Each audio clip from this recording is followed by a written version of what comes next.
Assalamualaikum warahmatullahi wabarakatuh. Alhamdulillahirabbil alamin.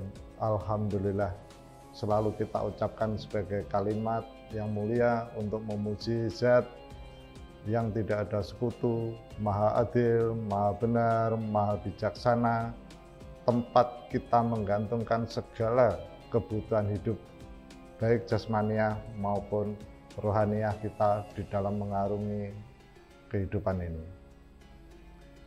Tak lupa sholawat serta salam juga pada junjungan Nabi besar Muhammad SAW, manusia terbaik yang diberi salam oleh Allah SWT beserta malaikatnya, manusia yang dinobatkan sebagai pimpinan anak Adam di hari kiamat kelak,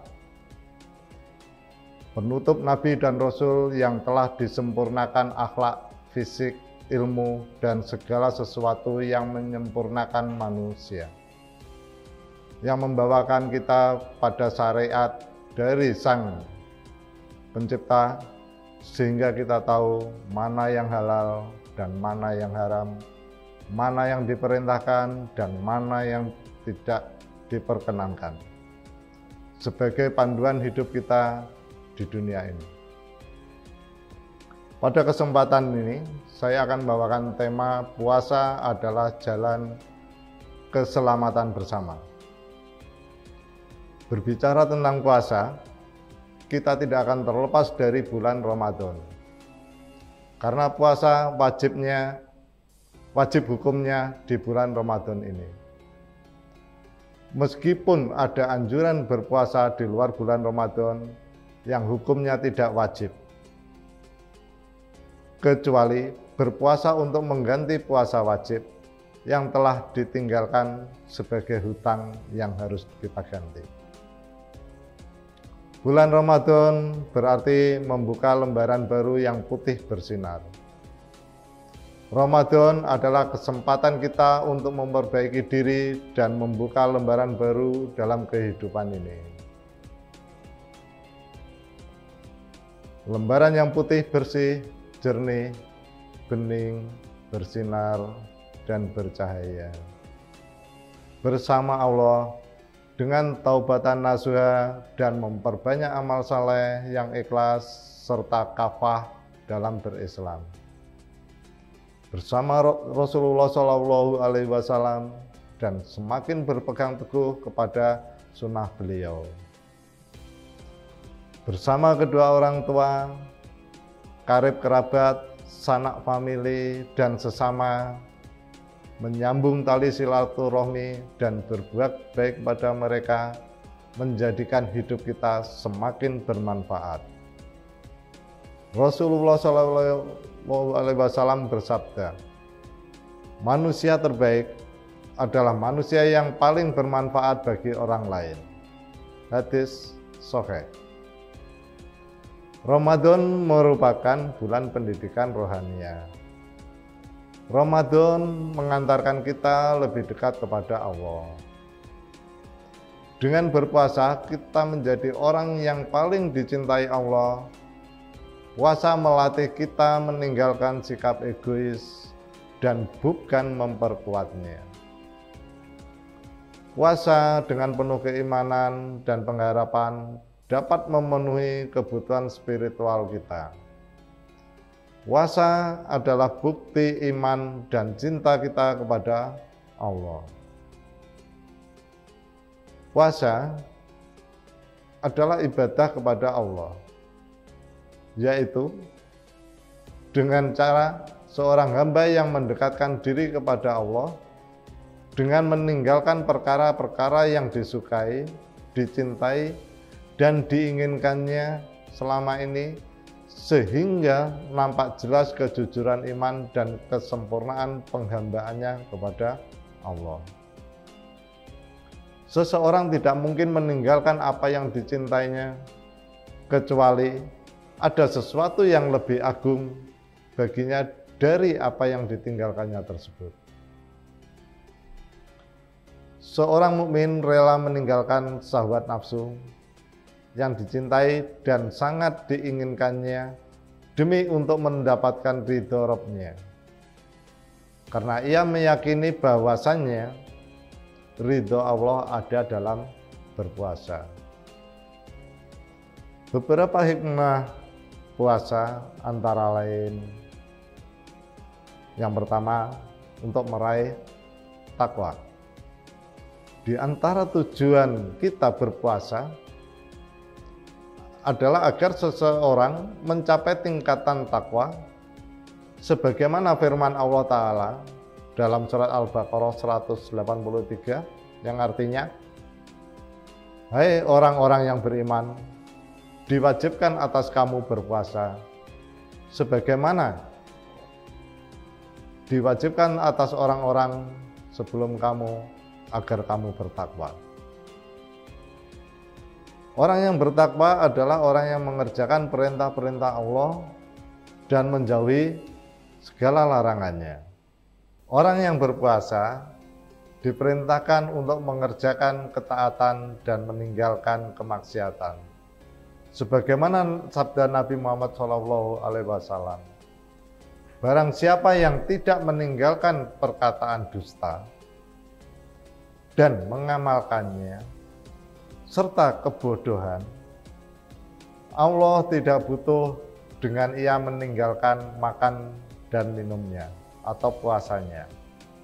Hadis Rasulullah Bukhari. Dari sini bisa kita simpulkan, bisa kita lihat bahwa orang-orang yang sewaktu berpuasa tidak meninggalkan atau tetap melakukan perbuatan dosa, melakukan kebodohan, maka dia tidak akan mendapatkan amal dari puasanya tersebut. Dia hanya akan mendapatkan kehausan dan kelaparan.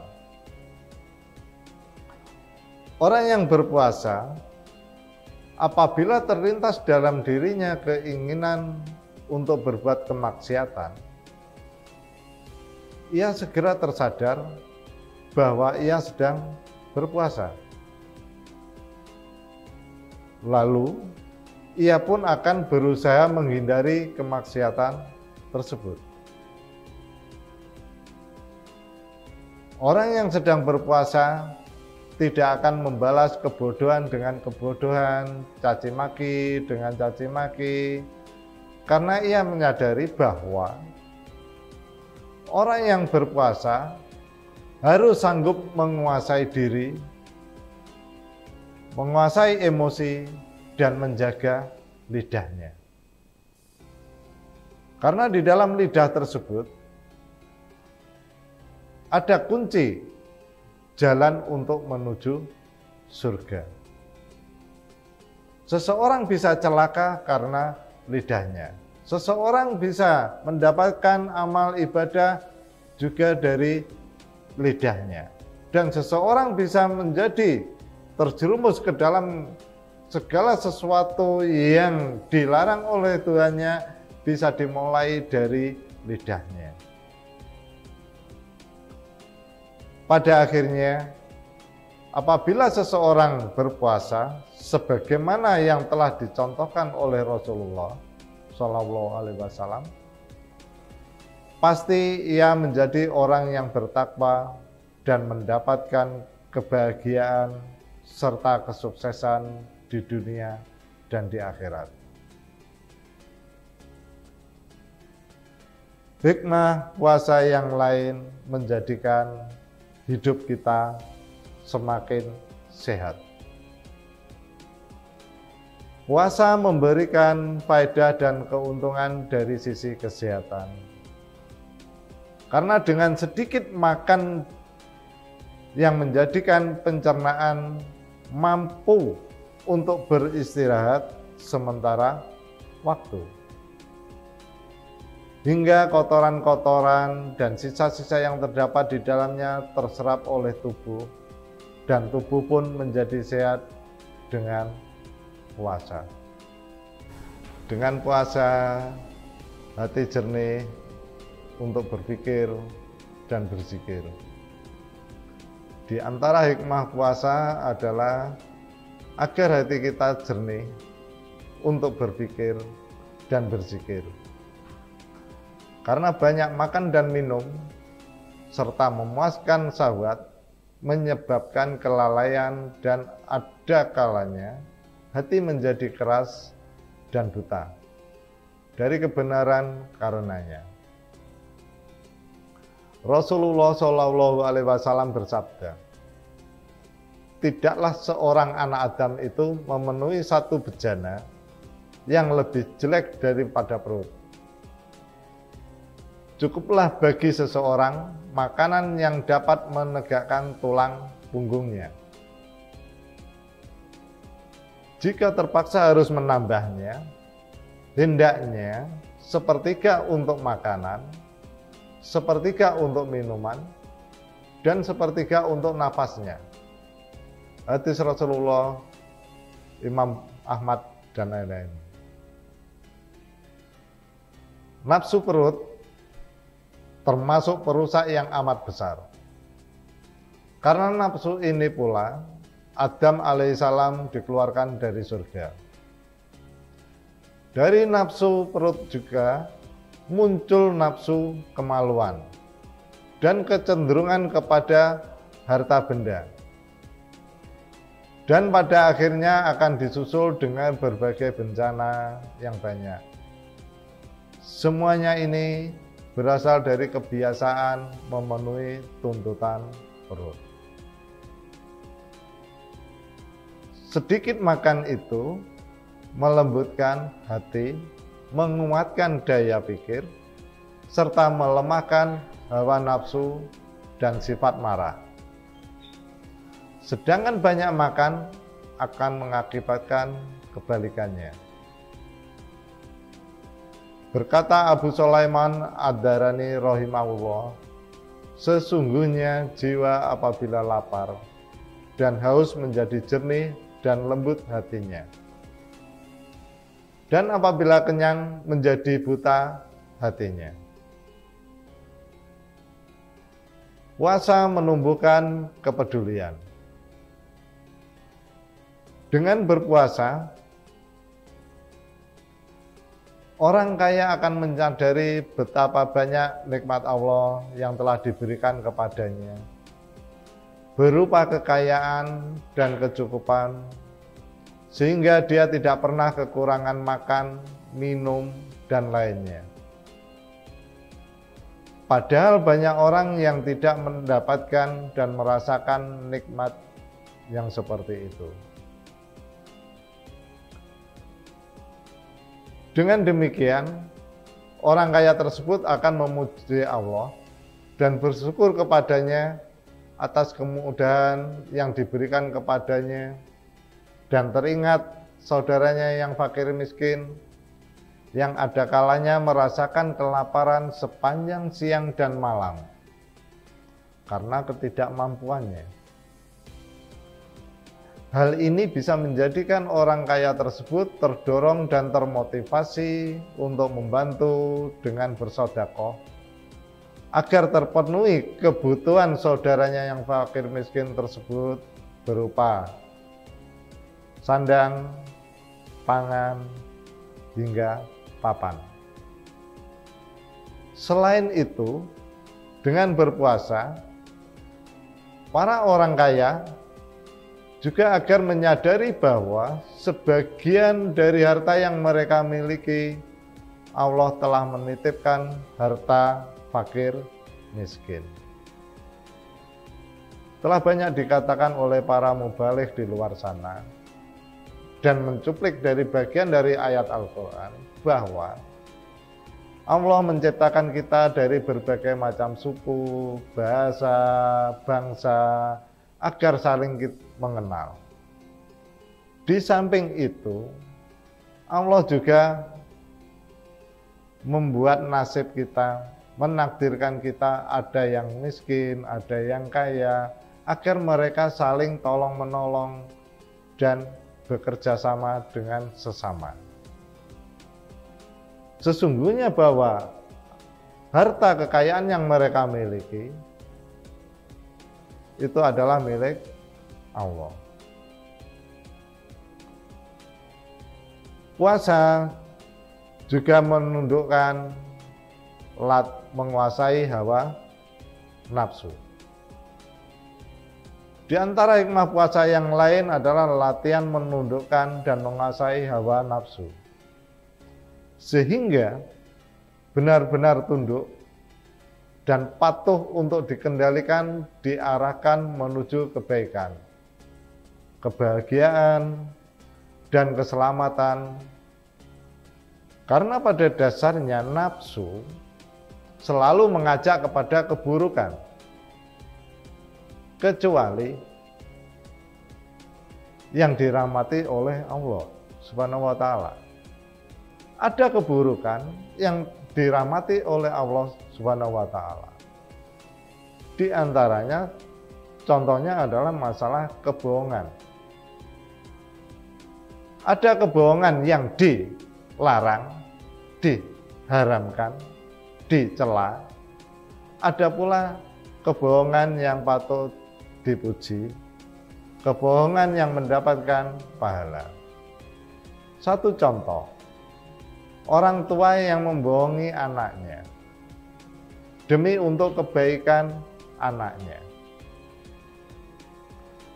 Orang tua menutupi kekurangannya dengan mengatakan bahwa seolah-olah dia sudah makan padahal belum, untuk memberikan makanan tersebut kepada anaknya. Kebohongan orang tua seperti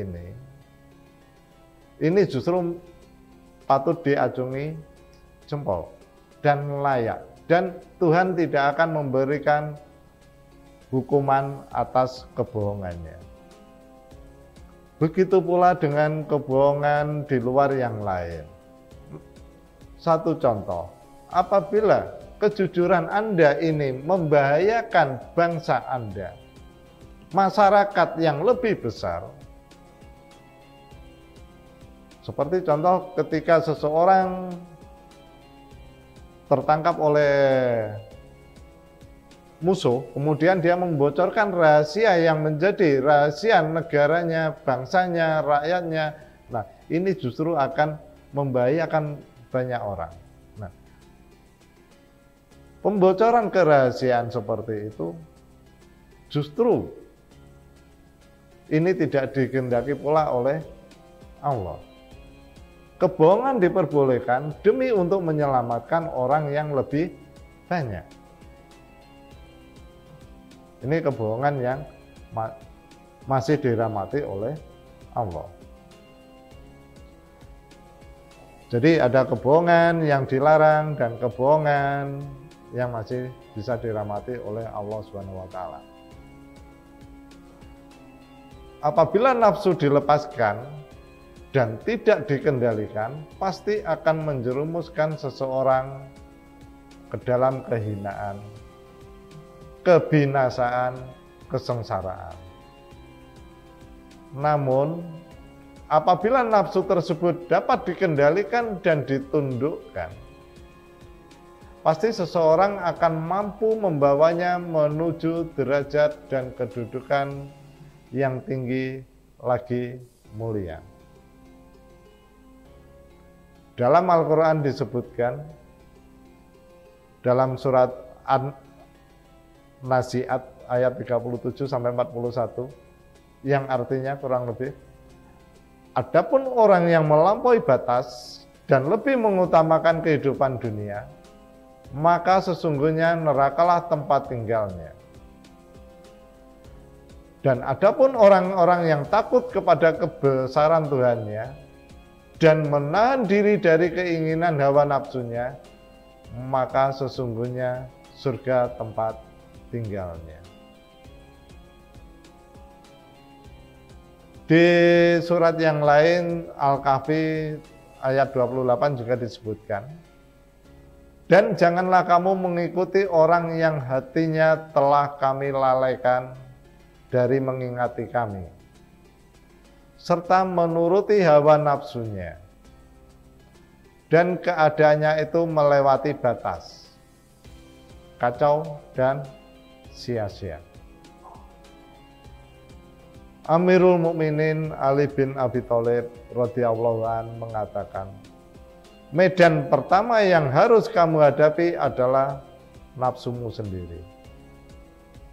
Jika kamu menang atasnya, maka terhadap lainnya kamu lebih menang.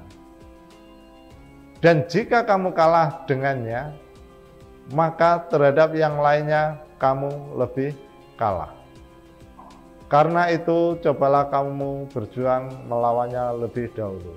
Dari cuplikan ayat Al-Quran dan apa yang dikatakan oleh salah satu pemuka agama ini, kita tahu bahwa musuh terbesar dan terutama kita yang pertama adalah masalah memerangi hawa nafsu diri sendiri. Berikutnya, puasa mempersempit ruang gerak setan. Lapar dan haus yang kita jalani akan mempersempit aliran darah kita, sehingga menjadi sempit pula ruang gerak setan di dalam tubuh kita. Karena setan mengalir di tubuh kita bersama aliran darah, sebagaimana hal ini telah disabdakan oleh Rasulullah SAW dalam hadis sahih Bukhari dan Muslim. Inilah rahasia mengapa orang yang berpuasa mudah melakukan ketaatan dan menjauhi kemaksiatan. Puasa menghancurkan kesombongan. Puasa yang dilakukan dengan benar sesuai dengan tuntunan Rasulullah SAW mampu menghancurkan nafsu jahat dan meruntuhkan kesombongan, sehingga menjadi tunduk kepada kebenaran dan rendah hati kepada sesama. Karena banyak makan dan minum bisa membawa kepada sifat sombong, congkak, mau menang sendiri, dan merasa tinggi atas orang lain, serta tidak mau menerima kebenaran. Ketika seseorang bernafsu untuk makan dan minum, maka dia akan berusaha memenuhinya. Dan apabila telah mampu mendapatkan dan memenuhinya, maka akan timbul perasaan bangga yang tercela, yaitu yang berdampak pada kecongkakan dan kesombongan, yang semua ini menjadi penyebab kebinasaannya. Allah dan manusia juga membenci orang-orang yang sombong dan mencintai orang-orang yang tawadu dan rendah hati. Banyak sekali contoh-contoh di luar sana yang menunjukkan bagaimana akibat keserakan manusia untuk memenuhi hawa nafsunya, memenuhi kebutuhan perutnya, sehingga mereka menindas yang lain. Inilah awal dari kebencanaan itu. Dan masih banyak lagi hikmah-hikmah lain dari puasa. Demikianlah puasa dapat membawa kita pada jalan keselamatan bersama bagi diri sendiri dan orang lain, baik secara lahiriah maupun rohaniah. Semoga kita mendapatkan semuanya. Amin. Semoga bahasan ini bermanfaat dan semoga Allah menjadikan ini sebagai tambahan amal kita di hari kiamat. Demikian juga dengan tambahan ilmu dan pengetahuan yang kita dapatkan ini, semoga ini juga membawa pengaruh terhadap amal ibadah dari orang tua kita, baik yang sudah meninggal maupun yang masih hidup, karena orang tua kita memiliki anak-anak yang saleh. Semoga diampuni semua dosa orang tua kita dan kelak kita dipertemukan di surga Firdaus oleh Allah. Subhanallah wa bihamdihi asyhadu alla ilaha illallah wa alaik wa billahi taufiq wal hidayah. Wassalamualaikum warahmatullahi wabarakatuh.